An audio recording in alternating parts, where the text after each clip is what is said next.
नमस्कार दोस्तों, स्वागत है आपका हमारे इस YouTube channel GS capital civil services पर, जहां पर हम आपके लिए लेकर आ चुके हैं वीकली करंट अफेयर्स क्विज। दोस्तों, वीकली करंट अफेयर्स क्विज का ये हमारा तीसरा एपिसोड है, जहां पर हम पिछले सप्ताह की अति महत्वपूर्ण खबरों को लेकर आ चुके हैं। जो बीते सप्ताह में जो भी महत्वपूर्ण घटनाक्रम बन सकते हैं, जो कि आपकी प्रतियोगी परीक्षाओं के लिए अति महत्वपूर्ण हैं, उसमें से हम बहुत ही चुनिंदा प्रश्नों को लेकर आ चुके हैं, जो कि आपकी सभी प्रतियोगी परीक्षाओं के लिए अति महत्वपूर्ण साबित हो सकते हैं। तो चलिए शुरू करते हैं आज का हमारा एपिसोड। तो प्रश्नों की श्रृंखला में चलिए शुरू करते हैं हमारा पहला प्रश्न। तो हमारा पहला प्रश्न है, हाल ही में एशियन एलीट बॉक्सिंग चैंपियनशिप 2022 में भारत ने कितने स्वर्ण पदक जीते हैं? तो अभी जो एशियन एलीट बॉक्सिंग चैंपियनशिप का आयोजन हुआ है, उसमें भारत ने कितने स्वर्ण पदक जीते हैं? तो आपके ऑप्शन हैं ए 4, बी 5, सी 6 या डी 7। तो इसका जो सही उत्तर है वह है ऑप्शन नंबर ए, यानी 4 स्वर्ण पदक भारत ने इस बॉक्सिंग चैंपियनशिप में जीत लिए हैं। चलिए बढ़ते हैं अगले क्वेश्चन की तरफ। हमारा अगला क्वेश्चन है, निम्न में से किसने उलगुलान विद्रोह का नेतृत्व किया था? तो आपके ऑप्शंस हैं गोमधर कुंवर, तीर्थ सिंह या बिरसा मुंडा या सामूदान। तो इसका उत्तर आपको पता ही होगा। इसका जो उत्तर है ऑप्शन नंबर सी, यानी बिरसा मुंडा जी। बिरसा मुंडा जी, जो कि आप जानते हैं कि जनजातीय विद्रोह इन्होंने किया था अपनी जनजातीय या ट्राइबल ग्रुप के। बिरसा मुंडा जी जनजातीय विद्रोह के प्रणेता थे। उन्होंने अपने ट्राइबल ग्रुप के लिए बहुत सारा योगदान दिया। वो एक ट्राइबल फ्रीडम फाइटर थे। बिरसा मुंडा जी के बारे में अगर आप डिटेल में बहुत सारी जानकारी चाहते हैं, तो उसका वीडियो हमारे चैनल पर पड़ा हुआ है। उसका लिंक मैं वीडियो के डिस्क्रिप्शन में डाल दूंगा, आप वहाँ से देख सकते हैं। स्वतंत्रता संग्राम में इनके योगदान के कारण भारत सरकार ने 15 नवंबर 2021 से जनजातीय गौरव दिवस के रूप में मनाने की घोषणा भी की थी। तो चलिए बढ़ते हैं अगले क्वेश्चन की तरफ। हमारा अगला क्वेश्चन है, व्यक्तिगत सिद्धांत यानी डॉक्ट्रिन ऑफ लैब्स की नीति किस गवर्नर जनरल के द्वारा लागू की गई थी? तो आपके ऑप्शन हैं लॉर्ड वेलेजली, लॉर्ड डलहौजी या लॉर्ड कैनिंग या फिर लॉर्ड रिपन। तो जिसका सही उत्तर है वो है लॉर्ड डलहौजी, यानी व्यक्तिगत का सिद्धांत जो था डॉक्ट्रिन ऑफ लैब्स, वो लॉर्ड डलहौजी से संबंधित था। चलिए बढ़ते हैं हमारे अगले क्वेश्चन की तरफ। हमारा अगला क्वेश्चन है, हाल ही में जारी क्लाइमेट चेंज परफॉर्मेंस इंडेक्स 2023 में भारत की रैंक क्या है? आपके ऑप्शन हैं 6वीं या 8वीं, 10वीं या 15वीं। तो इसका सही उत्तर है ऑप्शन नंबर बी, यानी 8वीं। जो क्लाइमेट चेंज परफॉर्मेंस इंडेक्स 2023 में जिसमें भारत की रैंक है, वह है 8वीं रैंक भारत ने जो हासिल की है। अगला क्वेश्चन हमारा है, अंतर्राष्ट्रीय गीता महोत्सव 2022 का आयोजन कहाँ किया जाएगा? आपके ऑप्शन हैं option A Uttar Pradesh, B Delhi, C Uttarakhand या डी हरियाणा। तो इसका सही उत्तर है ऑप्शन नंबर डी, यानी हरियाणा। हरियाणा राज्य में जो है अंतर्राष्ट्रीय गीता महोत्सव का आयोजन किया जा रहा है। चलिए बढ़ते हैं अगले क्वेश्चन की तरफ। हमारा अगला महत्वपूर्ण क्वेश्चन है, किस देश के द्वारा COP27 में इन आवर लाइफ टाइम अभियान की शुरुआत की गई है? आपके ऑप्शन हैं A Bharat, B Brazil, C Canada, D Oman. तो इसका सही उत्तर है ऑप्शन नंबर ए, यानी भारत में जो है इस अभियान की ही शुरुआत की गई है। तो इसका सही उत्तर है ऑप्शन नंबर ए, यानी sorry option number A Bharat. ठीक है, चलिए बढ़ते हैं अगले क्वेश्चन की तरफ। हमारा अगला क्वेश्चन है, इस वर्ष मेजर ध्यानचंद खेल रत्न पुरस्कार किस खिलाड़ी को दिया जाएगा?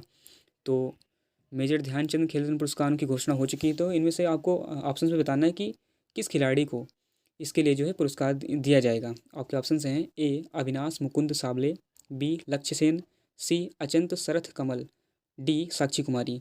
तो इसका जो सही उत्तर है वो ऑप्शन नंबर सी, यानी अचंत शरथ कमल। ठीक है, अचंत शरथ कमल जी को मेजर ध्यानचंद खेल रत्न पुरस्कार से सम्मानित किया जाएगा। आपको बताना है कि मेजर ध्यानचंद खेल रत्न पुरस्कार का पुराना नाम क्या था, और इसके साथ ही आपको बताना है कि शरद कमल जो हैं वो किस खेल से संबंधित हैं। ठीक है, चलिए बढ़ते हैं अगले क्वेश्चन की तरफ।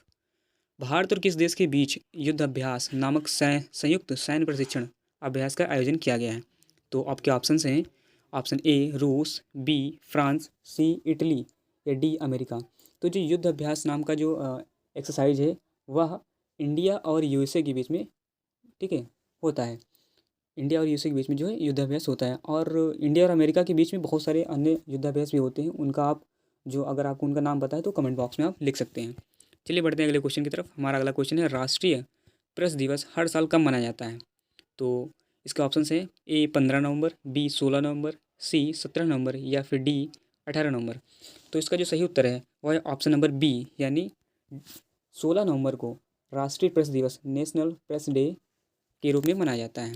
चलिए बढ़ते हैं अगले क्वेश्चन की तरफ। हमारा अगला क्वेश्चन है, वर्ल्ड पॉपुलेशन प्रॉस्पेक्ट्स रिपोर्ट कौन जारी करता है? जो वर्ल्ड पॉपुलेशन से रिलेटेड प्रॉस्पेक्ट्स रिपोर्ट है वो कौन जारी करता है? आपके ऑप्शन हैं वर्ल्ड बैंक, विश्व आर्थिक मंच, संयुक्त राष्ट्र या फिर इनमें से कोई नहीं। तो इसका जो सही उत्तर है वो ऑप्शन नंबर सी यानी यूनाइटेड नेशंस, संयुक्त राष्ट्र जो है वर्ल्ड पॉपुलेशन प्रॉस्पेक्ट्स रिपोर्ट जारी करता है।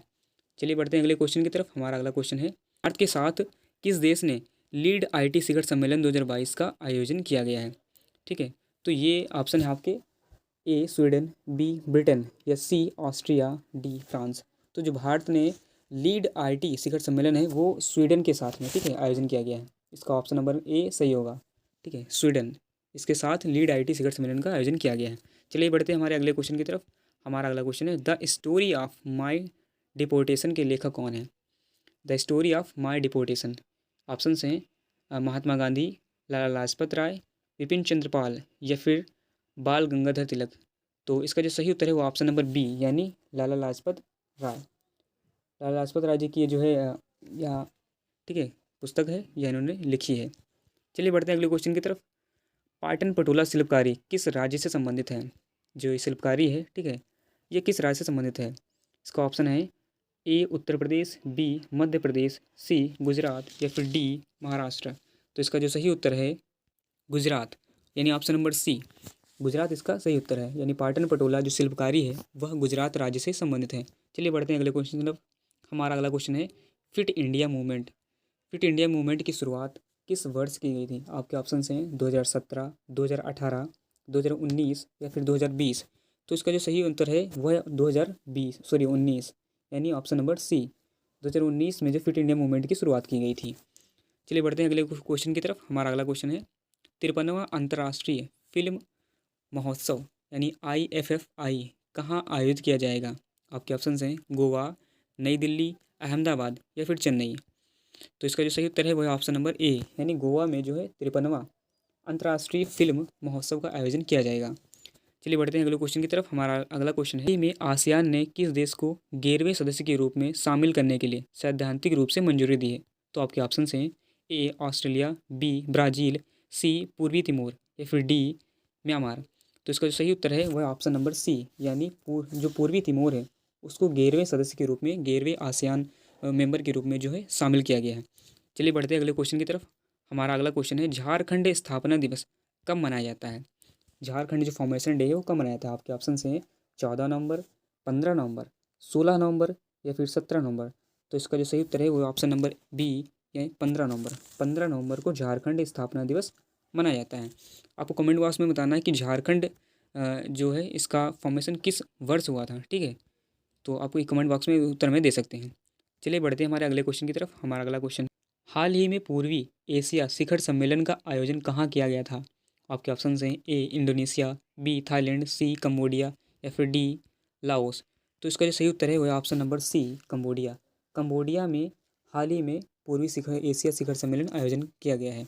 चलिए बढ़ते हैं अगले महत्वपूर्ण क्वेश्चन की तरफ। हमारा अगला क्वेश्चन है निम्न में से कौन सी आर्टिफिशियल इंटेलिजेंस यानी AI तकनीक का प्रयोग कर भाषा का एक पूरा सिंगल मॉडल तैयार कर रही है? आपको बताना है कि वो कौन सी कंपनी है जो AI टेक्निक का यूज़ करके एक सिंगल मॉड्यूल लैंग्वेज का एक सिंगल मॉड्यूल तैयार कर रही है। तो ये है ऑप्शन अमेजन या फिर बी मेटा, सी फ्लिपकार्ट या डी गूगल। तो इसका सही उत्तर है गूगल यानी ऑप्शन नंबर डी। गूगल जो कि एक टेक जाइंट कंपनी है, ठीक है, इसने AI टेक्निक पर आधारित जो है एक सिंगल मॉड्यूल जो तैयार कर रही है। तो चलिए बढ़ते हैं अगले महत्वपूर्ण क्वेश्चन की तरफ। हमारा अगला क्वेश्चन है हाल ही में किस राज्य सरकार ने अनुसूचित क्षेत्रों में पंचायत विस्तार यानी पेशा अधिनियम लागू किया है? ठीक है, तो इसके ऑप्शन हैं ए उत्तर प्रदेश, बी मध्य प्रदेश, सी हिमाचल प्रदेश या डी झारखंड। तो इसका जो सही उत्तर है बी मध्य प्रदेश यानी मध्य प्रदेश में जो है ये पेशा एक्ट जो है लागू किया गया है। तो चलिए बढ़ते हैं हमारे अगले महत्वपूर्ण क्वेश्चन की तरफ। हमारा अगला क्वेश्चन है grid controller of India limited किस मंत्रालय के स्वामित्व में है? आपके ऑप्शन हैं ए विद्युत मंत्रालय, बी गृह मंत्रालय, सी वाणिज्य और उद्योग मंत्रालय या फिर डी सड़क परिवहन और राजमार्ग मंत्रालय। तो इसका जो सही उत्तर है वो ऑप्शन नंबर ए यानी जो grid control of India limited है वो विद्युत मंत्रालय के अधीन आता है। तो चलिए बढ़ते हैं अगले महत्वपूर्ण क्वेश्चन की तरफ। हमारा अगला क्वेश्चन है देश भर में महिलाओं की डिजिटल क्षेत्र में जागरूकता बढ़ाने के लिए कब डिजिटल शक्ति अभियान की शुरुआत की गई थी? तो आपको बताना है जो डिजिटल शक्ति अभियान है वह किस वर्ष से लागू किया गया था? आपके ऑप्शन हैं ए 2015, बी 2016, सी 2017 या फिर डी 2018। तो इसका जो सही उत्तर है वो ऑप्शन नंबर डी 2018, यानी जो डिजिटल शक्ति जो मूवमेंट है वो 2018 में शुरू किया गया था। चलिए बढ़ते हैं हमारे अगले महत्वपूर्ण क्वेश्चन की तरफ। हमारा अगला क्वेश्चन है, हाल ही में स्काई रूट एरोस्पेस ने अंतरिक्ष में अपना पहला मिशन भेजा है, इसका नाम क्या है? आपको इसका नाम बताना है। तो आपके ऑप्शन से हैं ए आरंभ, बी प्रारंभ, सी स्काई या फिर डी संगम। तो इसका जो सही उत्तर है उसका ऑप्शन नंबर बी, यानी प्रारंभ नाम का जो स्काई जो ये मिशन है इसका नाम दिया गया प्रारंभ। किसने लॉन्च किया है? स्काई रूट एरोस्पेस ने, ठीक है। तो महत्वपूर्ण क्वेश्चन है। चलिए बढ़ते हैं हमारे अगले क्वेश्चन की तरफ। हमारा अगला क्वेश्चन है, हाल ही में किस व्यक्ति को नीति आयोग का पूर्णकालिक सदस्य नियुक्त किया गया है? आपके ऑप्शन हैं ए अरविंद विरमानी, बी महेश दत्त, सी राकेश जायसवाल, डी हेमंत आर्य। तो इसका जो सही उत्तर है वो ऑप्शन नंबर ए, यानी अरविंद विरमानी जी को नीति आयोग का पूर्णकालिक सदस्य नियुक्त किया गया है। आपको बताना है कि नीति आयोग की स्थापना कब की गई थी, किसके स्थान पर की गई थी और इसमें इसके उपाध्यक्ष कौन है, ठीक है। चलिए बढ़ते हैं हमारे अगले क्वेश्चन की तरफ। हमारा अगला क्वेश्चन है, 10वां इंटरनेशनल टूरिज्म मार्ट कहाँ आयोजित किया गया है? आपके ऑप्शन हैं मेघालय, मिजोरम, त्रिपुरा या इनमें से कोई नहीं।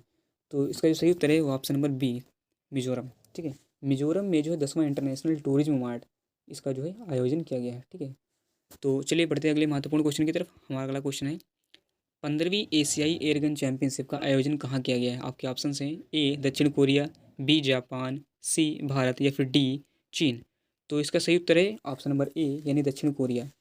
सॉरी, ऑप्शन नंबर ए दक्षिण कोरिया, यानी दक्षिण कोरिया में जो 15वां एशियाई एयरगन चैंपियनशिप है इसका आयोजन किया गया है। तो बीते सप्ताह की महत्वपूर्ण प्रश्नों की श्रृंखला में यह हमारा अंतिम प्रश्न था। तो अगर आपको यह वीडियो पसंद आया तो चैनल को सब्सक्राइब कर लें और इस वीडियो को लाइक भी कर दें, ठीक है। चलिए मिलते हैं हम आपको अगले सप्ताह की महत्वपूर्ण प्रश्नों की श्रृंखला को लेकर। तो तब तक के लिए keep study and keep motivated. Thank you.